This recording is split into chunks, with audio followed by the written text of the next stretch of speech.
Chapter 18. Connection with the Devil. The bell over the door gave a tired jingle as Evan stepped into the roadside diner. The scent of grease and overbrewed coffee hung thick in the air, yet something deeper, far more intangible, struck him instantly. A tremor in the atmosphere, a wrongness. He didn't just see the people inside, he felt them. Some of them carried that mysterious dark energy they had been searching.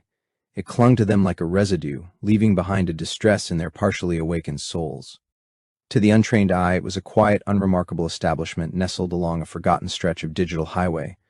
But to Evan, the simulation's veil had grown thin. Threads of life dimmed, frayed, and smudged by fear hung over the room like cobwebs. The moment he crossed the threshold, he sensed it. This was the place.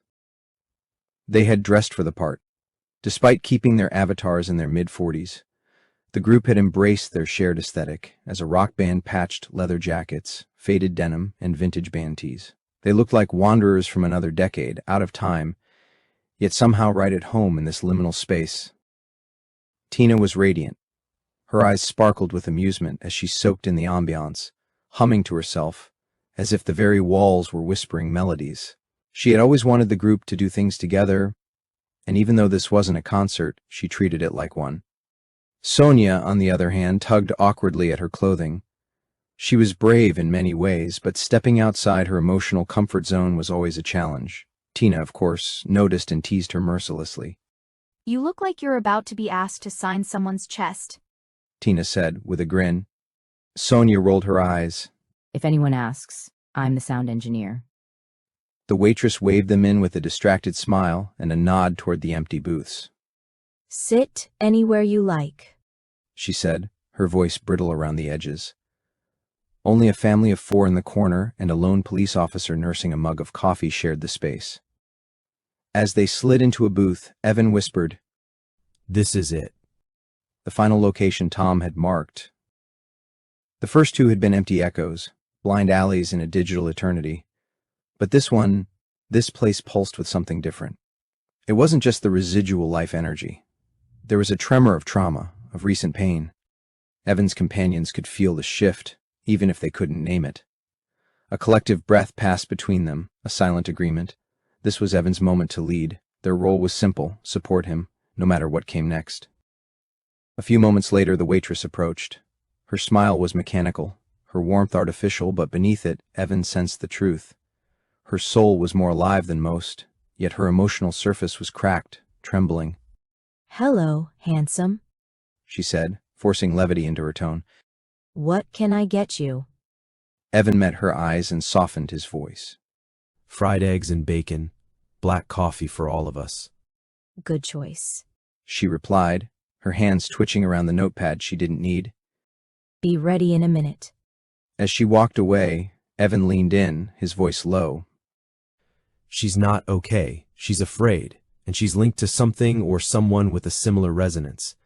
I think it's the officer." They watched as the waitress returned behind the counter, greeting the police officer with a guarded smile. The officer nodded at her. That nod wasn't casual. It was practiced, careful. Evan could see it now, a bond between them, unspoken, intense. Love, perhaps. But under siege. Tina's fingers tapped idly on the table. "Tina," Evan said. "do you know any romantic rock ballads?" Tina raised an eyebrow. "You're kidding, right? Name a decade." "I need something soft, something that makes the world feel safe, something that tells people it's okay to feel." Tina smiled, already sensing his intent. "Forbidden love?" "Exactly." Got the perfect one. The waitress returned, balancing 4 plates and coffees with the ease of someone who had done it for countless simulated lifetimes. She set the plates before them with mechanical precision. "Here you go. Let me know if you need anything else." "Actually," Evan said gently. "before you go, can I ask you something?" She paused, uneasy. "Shoot." "We're on a kind of creative pilgrimage trying to write songs that reflect real life. But we need feedback. We were wondering if you'd be willing to listen to one and tell us if we're getting it right." She blinked at him, caught off guard. Her eyes darted to the kitchen window and to the officer at the counter. They both gave subtle nods of approval. "Well?" she said, her smile softening a shade. I've always loved the idea of live music in this place.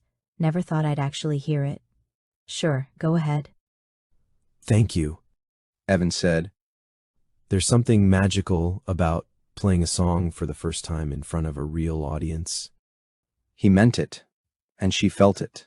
The connection between them flickered, faint but genuine. Tina stood, cradling her acoustic guitar, and stepped forward. This one She said. is about love that wasn't supposed to happen but did anyway. She began to play. The first chords were gentle, wistful. The melody spilled through the diner like sunlight through dusty blinds.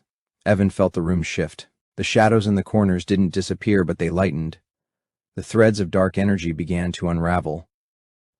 The song told a story, two souls who found each other in a world that told them not to. A love born in silence, grown in courage. As Tina sang, Evan amplified the emotional resonance, channeling warmth and safety into the listening hearts. He focused on the couple, the waitress and the officer. Their life energy had been poisoned, chained to a distant darkness, but the music reached them. He could see it, feel it. The blackened tendrils loosened their grip. Their connection, though still shy and hesitant, burned brighter. By the final verse, the officer's eyes had softened. The waitress was crying. Oh my God. She whispered. It's the most beautiful thing I've ever heard. And for her, it was. Because for the first time in eons, her soul was clear enough to truly hear music. The officer stepped beside her, placing a hand on her shoulder with silent reverence. Her voice cracked with emotion. That was really something. I think you captured what it's like here. Evan nodded. Thank you. That means more than you know. They had done it. The dark energy had thinned to a threadbare whisper. Whatever wounds lingered would heal in time. The couple was free to love, freed from the unseen chains that had held them apart. But Evan wasn't finished. As the couple recovered from the emotional impact, finding solace in each other's embrace, Evan sensed their souls had settled enough, calm, open. It was the right moment to begin the investigation. We were just brainstorming ideas for new songs, He said casually, throwing Sonia a mischievous glance. Sonia was thinking of something a little darker.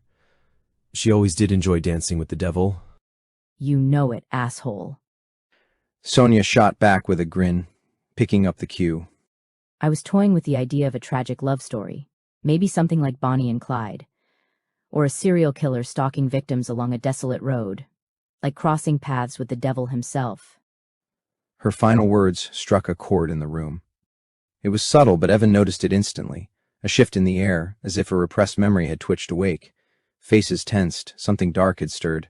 Evan saw it, a connection, metallic and black, linking some of them to something. He'd seen these connections before, threads to people you never wanted to meet. But this one was worse, twisted beyond anything he'd encountered. Whatever was on the other end wasn't just a monster. It was nightmare incarnate. He didn't want to push these poor souls more than necessary.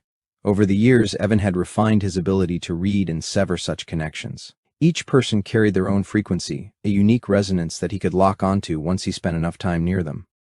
After tuning in, he could trace that signal from anywhere in the digital world.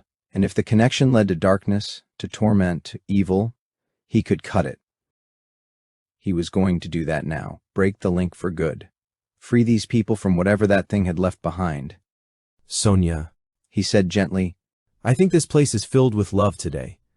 Let's visit the devil another time. Then he turned to Tina. What do you say we end the night with our sweetest song? Right, boss? Tina grinned, already reaching for her guitar. As Tina strummed the opening chords and music filled the air, Evan closed his eyes and focused.